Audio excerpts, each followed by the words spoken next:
Joseph tried to sleep with me today. What you think about that? What you think? And he's like, hey, Joseph, to jail. See you later. Joseph goes to jail. He's in jail. Another lemon. Dude, that sucks. Lady lied. She straight lied. You went to jail. You're in jail. Got put in jail by Pharaoh. Man, it's a tough life. So Joseph's in jail, right? Well, guess what happens? Joseph's blessed. He's highly favored. And what happens? All the guards love Joseph so much. They love that dude. He's just killing it, crushing it. Next thing you know, he's over the whole jail. Dude's everywhere he goes, he's just crushing it. So he's over the whole entire jail. And then the guards are like, hey, Joseph, you're so good at everything and what you do, we're just going to kick our feet back and not worry about a thing. You just run the jail. Go ahead. So he's in jail, crushing it. He's like way over everybody in the jail. Life can't keep him down. Lemons can't stop him. Like, he just crushes it everywhere he goes. So he's in jail, and these two people have dreams. And there's a cupbearer and a chef. And they have these dreams. And so he's in jail, and the cupbearer has a dream about something. I can't remember what the dream was. And then the chef has a dream about something, and I can't remember what it was. But they're like, hey, I had this weird dream. Can anybody interpret it? So Joseph had dreams, and he can also interpret dreams. So he's like, I can. I'll tell you what it means. Tell me what it is. So the cupbearer tells him his dream and says, yeah, this happened in my dream, and this happened in my dream, and then this happened. And Joseph says, hey, good news. That means you're going to be restored to your job tomorrow, and you'll be right back where you were before you came to jail. He's like, oh, that's great. So the chef hears that, and he's like, oh, Joseph gave him good news. Let me tell you about my dream. And so the chef tells him about his dream. He's like, hey, this happened, and then this happened, and this happened. What does that mean? And he says, you're going to die tomorrow. For real. That's what he said. And so the guy was like, oh man, that sucks. I hope it doesn't come true. I mean, geez, Joseph, it's a little brutal. Teach me about life-giving. I mean, come on. So anyway, so the next day comes. Sure enough, the chef dies. Cupbearer goes back to Pharaoh's house. He's back being a cupbearer. And Joseph's like, hey, bro, don't forget me. I told you that good news, and it came true. Don't forget me. I'm in jail. Tell Pharaoh about me. Come on, bro. Gave him knocks, like dabbed him up, all that stuff. And so he goes back. Cupbearer's there. Joseph's there for 2 more years. He's in jail for 2 more years. Cupbearer completely forgot about him. Like, just said, hey, I don't care about that dude. Hey, 2 years later. All right, so 2 years later, fast forward, we're back in Pharaoh's house. And Pharaoh's having these dreams, crazy dreams. And he can get nobody to interpret them.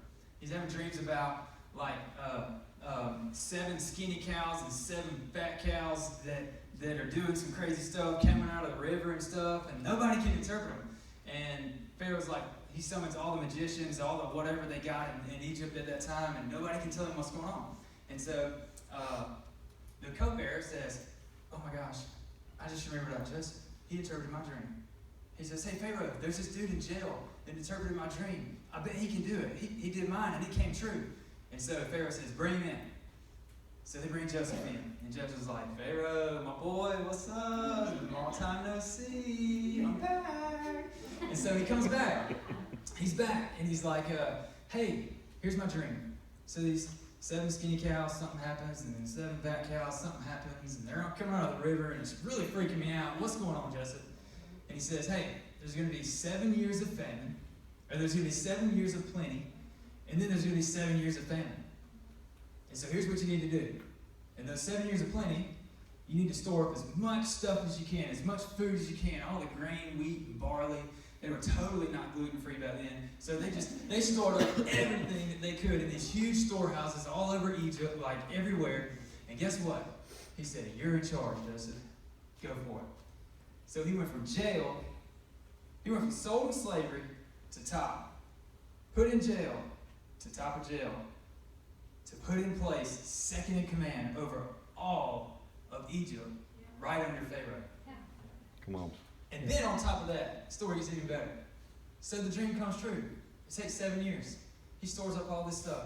He's in charge. He's like high rolling. You know, they took all the gold off of him in jail, but when he got back, he was blinging, y'all. He was covered up, like eye makeup, you know, he probably made it a little coat of colors just so he'd be like, yeah, I'm back. So he's back, he's doing it. And so 7 years, they store it all up. And then here comes the famine, sure enough, boom, 7 years later, famine. And so everybody's coming to Egypt, buying food. And so guess what? Famine stretches throughout the land, throughout the region. Stretches far and wide. People from all kinds of nations are coming and buying food from Joseph. And he's just sitting on top of the pile of it going, give them that much and give them that much. And he's totally directing this whole thing. So guess who comes? The brothers. Yeah, that's right. The brothers. The brothers make their way back. And so they come back. The brothers come on back and come on down and they leave old Benjamin behind. And they're like, the older brothers go, Benjamin's the very youngest. And so the dad, Jacob, said, hey, don't take Benjamin because he's my youngest. And if I lose another youngest, it's going to be bad. Y'all don't see me, I will die. Like, it'll be bad. And so they send all the brothers to go get some food. And they go down there and they start talking to Joseph. And they can tell it's him because he's wearing all that makeup and some weird clothes, like the Egyptian clothes and all that. They can tell it's him. And so he just kind of like fakes them out a few times.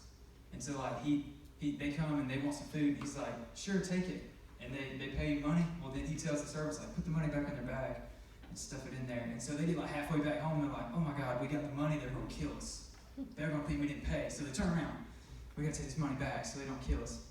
So they go back and they're like, oh my gosh, somehow this stuff got put in our bag. And I don't know how it got in there, but it sure did. And I'm really worried about it. Don't kill us. Don't do anything to us. And so Joseph starts messing with them. And he's like, y'all are going to jail. Y'all stole a bunch of wheat and grain and all this stuff. And so he kind of takes them in, and he's like faking with them. Because they like sold him into slavery, y'all. Like, I mean, wouldn't you kind of do a little bit of that if you could? You're like empowered. You're like, hey, I'm going to mess with them. And so he's like messing with them. So anyway, he does this a few times. They go back and forth. And last time around, he's like, hey, do you have another little brother? Because he knows. And they're like, oh my God, how does he know? He's a prophet. Oh my goodness. What's going on? Not only is this guy like putting silver bags, but he knows everything about us. Oh my gosh. And Dad told us we couldn't bring Benjamin. We can't do it. So Joseph's like, no Benjamin, no grain. You die. So they go back to their dad, they beg him, they're like, hey, he said that he knew we had a younger brother, and he said, bring him back. So long story short, they bring Benjamin down, and he keeps playing tricks with him. He's like, ooh, I gotta get him one more time. And so he's like, he fakes him out somehow. He's like, Benjamin's gotta stay, but y'all can go back with the food. And they're like, no, we can't do that to Dad. He told us he would die. We just totally can't do it. And so anyway, they finally agree to it. And it gets to the point where Joseph can't bear it anymore. And he breaks down crying. And he says, hey, I'm Joseph. And they're like, oh my gosh, he's going to kill us.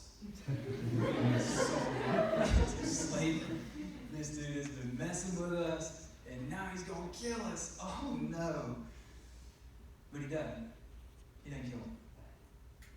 David's disappointed. He doesn't. He forgives him. And he tells him a cool line. He says, you did this for harm, but God did this for good. Yeah, that's good. That's real good. All that to say, Joseph had a lot of limits. He had a ton of limits. And we can learn from Joseph and how he reacted to when those limits came. And so I want to give you some direction on that. So I'm going to read this scripture, Genesis 37, 23 through 38. This is when he gets sold into slavery. It says, so when Joseph came to his brothers, they stripped him of his robe, the ornate robe he was wearing, and they took him and threw him into the cistern. The cistern was empty, there was no water. As they sat down to eat their meal, they looked up and saw a caravan of Ishmaelites coming from Gilead. Their camels were loaded with spices, balm, and myrrh, and they were on their way to take them down to Egypt. Judah said to his brothers, what will we gain if we kill our brother and cover up his blood? Come, let's sell him to the Ishmaelites and not lay our hands on him. After all, he is our brother, our own flesh and blood. His brothers are Judah. So when the Midianite merchants came by, his brothers pulled Joseph up out of the cistern and sold him for 20 shekels of silver to the Ishmaelites, who took him to Egypt. Super big limit. So what do you do in that moment? You have a limit. You have a decision to make. I want to encourage you. I've got 3 things that I think Joseph did that we can all do. Number 1, we can go forward. That's good. So like the lemons that came in Joseph's life, the lemons that come in your life and my life, the lemons that we create, the lemons that we don't want, we move forward. Don't look back. Don't sit in it. Don't settle in. Don't get bitter. Don't turn and say, this is us. That's good. Just move forward. Just keep going forward. Look at this. Genesis 39:6 says, so he left in Joseph's care. That's Potiphar. So he left in Joseph's care everything he had. With Joseph in charge, he did not concern himself with anything except the food he ate. And then Genesis 39:11 says, one day that's Joseph, one day he went into the house and attended to his duties. Joseph never let his circumstances determine the effort and the effectiveness that he gave in every situation where he was. No matter if it was sold into slavery, put in jail, no matter what it was, no matter the lemon thrown at Joseph, he found something in every situation and pushed through it and moved forward. So I encourage you, just move forward. Whatever's going on in your life, whatever you're battling with, maybe last semester wasn't a great semester. Just move forward. Just give this semester the attention it needs. Don't look back into last semester. Maybe you made decisions last semester that you think will haunt you for the rest of your life. Don't think about those. Move forward. Go forward. Good. Joseph did it, and I think we can do it, and it'll help us. So I got a story.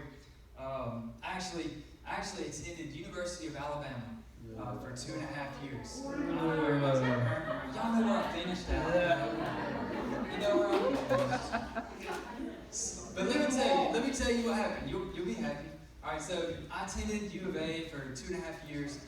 Had no real friends. Had no real friends who cared about me. Had